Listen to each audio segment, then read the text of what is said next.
Congratulations. Good to see you. Appreciate it. Yep. All right, we're joined by Ohio State head coach Chris Holtmann, along with Justice Suing and Sean McNeil. We'll start with an opening statement about the game from Coach Holtmann. Then we'll take questions for the student athletes. Then they will return to the locker room, and we'll take questions for Coach. Coach. All right, give our players credit. I thought they found a way there. Obviously, when Wisconsin did a great job, their physicality really bothered us there in the second half. And obviously, we had trouble scoring and missed some free throws, but give them credit. Their defense was outstanding in the second half, and I think that was the biggest reason for some of our struggles. The missed free throws are just, they're just that. We'll get better with that. But give these guys credit. They found a way, and we'll move on to tomorrow. Take questions for the student athletes. We'll start in the front row here with Adam. Justice and Sean, you guys both, as a team, you seem to come out with a pretty good energy about you. And obviously, you built a significant lead. What was it that enabled you to get out to the start that you did with the season kind of on the line? And then what did it take to hold on when they finally did make a run? We'll start with Justice, then Sean. We had a good kick to us to start this. We knew we had to come out with aggression and execute our game plan, and we were able to get a comfortable lead. Obviously, we need to work on maintaining that as we continue on in the tournament. But a couple months ago, you couldn't say that we would have been able to stay as poised as we were today. And I'm proud of my guys for able to pull it through. But props to Wisconsin. They played really hard. They gave us a run for our money, but. Like I said, I'm proud of our guys just being able to get this through. Sean? Yeah, first thing I'll say is Wisconsin's a really good team. Is this working? Is it working?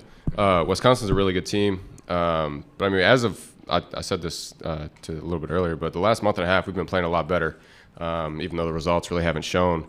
But we've won 2 or 3 late, even though we dropped one to Michigan State. We're playing better, playing more of the right way. So we have momentum going into the tournament. We're having a lot more fun.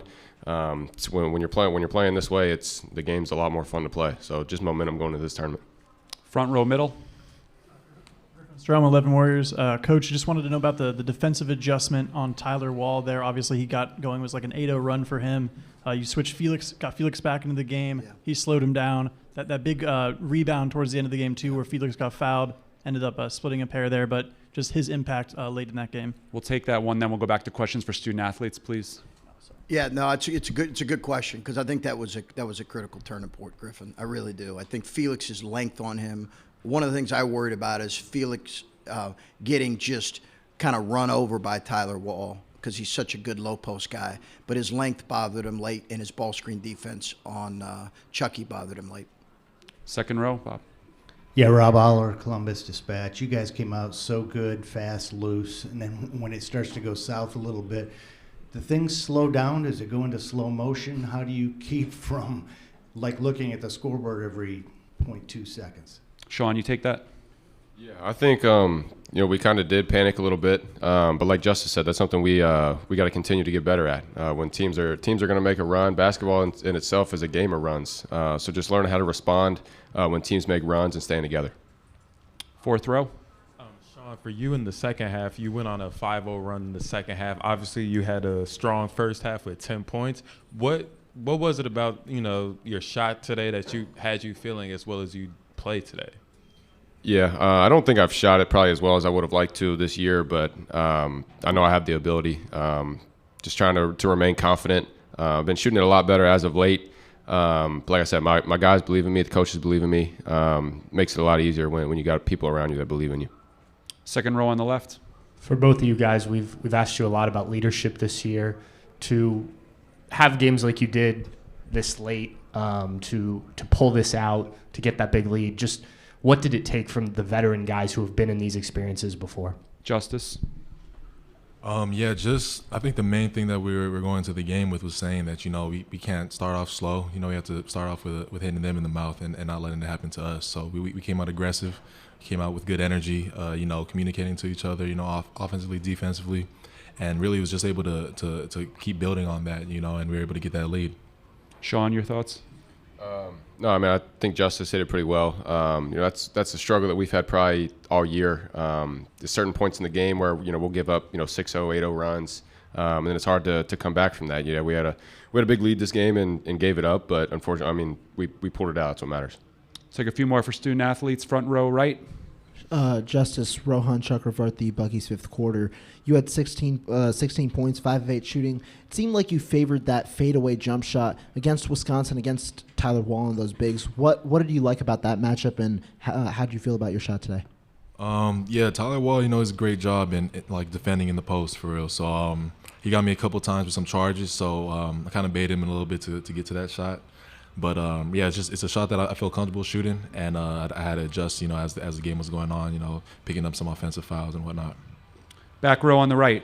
Yeah, Steve Hellwagen with Bucknuts 24/7 for both of the guys. Just the NCAA is kind of way out there in the distance if you can somehow win 5 games in 5 days. But do you guys treat this maybe as your dance, that you want to take this every experience as far as you can take it and just see what happens? Looked like you laid it all on the line out there today, it looked like. Sean, then Justice. Yeah, I think as far as saying that this is our dance, I would say no. We're confident. We're playing a lot better. We obviously have a big task in front of us to win the next five games in 5 days. But we're going to continue to take one day at a time. We play a lot of good teams, whoever we continue or hopefully face down the road here. But like I said, all of our focus is on tomorrow, one game at a time. Justice. Yeah, I have to agree with Sean on that, man. It's just one game at a time. We were able to survive today and advance, and now we're on to the next. So it's a quick turnaround, and like Sean said, we're playing really well, so we're going to continue to build off that. All right, last question for the student athletes from Adam. Sean, with I think it was like a minute something to go, they cut it to 5, and you got fouled, went to the line, and hit both free throws. And like Coach said, you had some issues as a team collectively hitting some of those down the stretch. But when you get into a moment like that, for someone like you that's made as many as you have, what does it take to be composed in those moments? Why were you able to knock them down? And what do guys need to be able to do in those moments to focus and finish? I would say the biggest thing is, everybody believes in me, players and staff, for one, and then I know that I've put in, tremendous amount of work as far as free throws go. Obviously, they're not hard. You go in there and shoot them. It's something I end my workouts with every time, though, is free throws. So, I believe in myself. I got, 14, 15 guys around me, coaching staff, that trust me to go at the line and knock them down. Thanks, guys. You can head back to the locker room.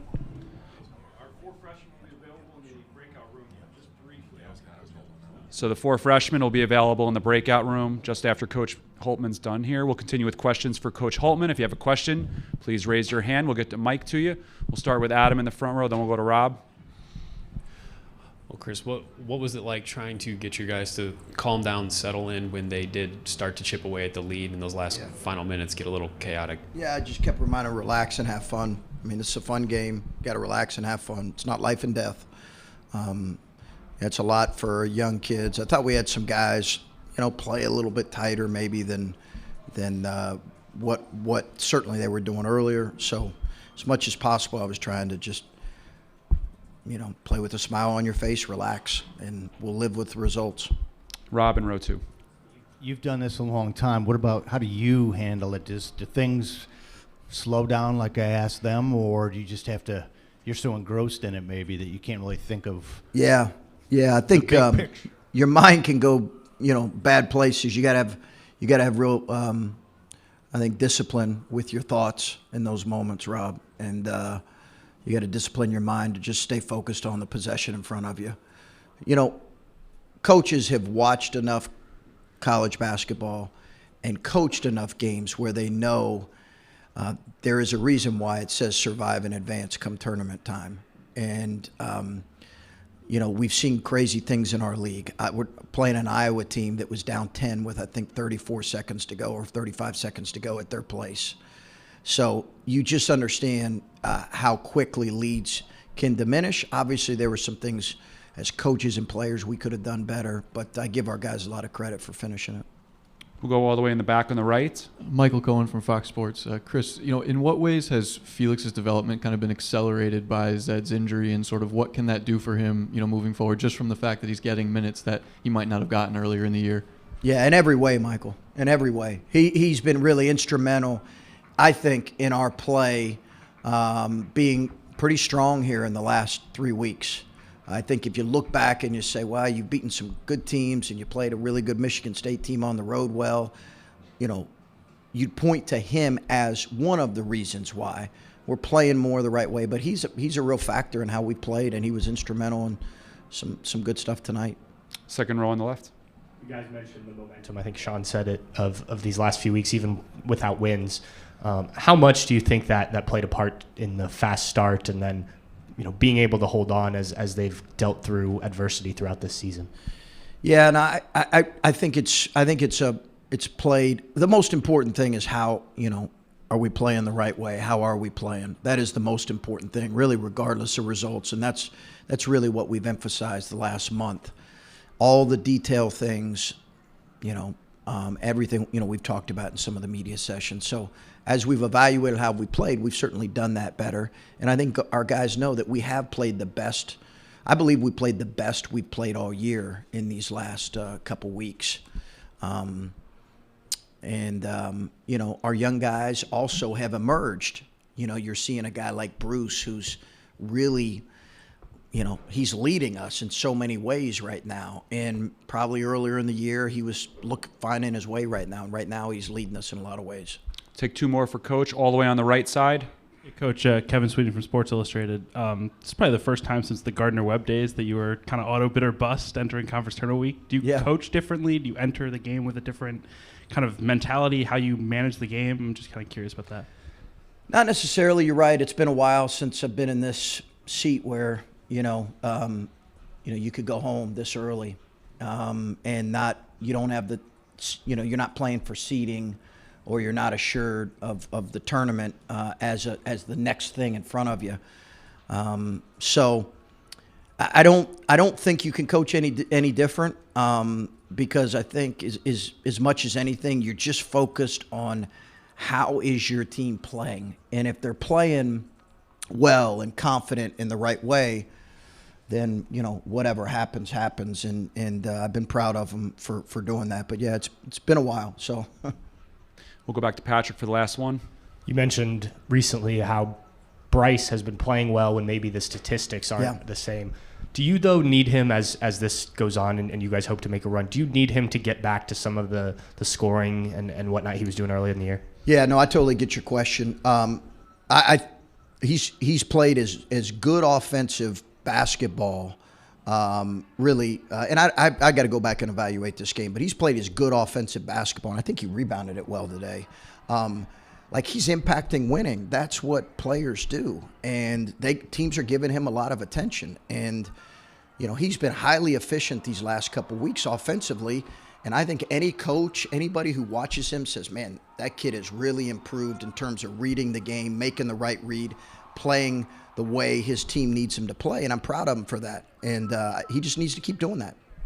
All right. Thank you. Appreciate it. We'll see you tomorrow. Guys, okay. Thank you. Thanks.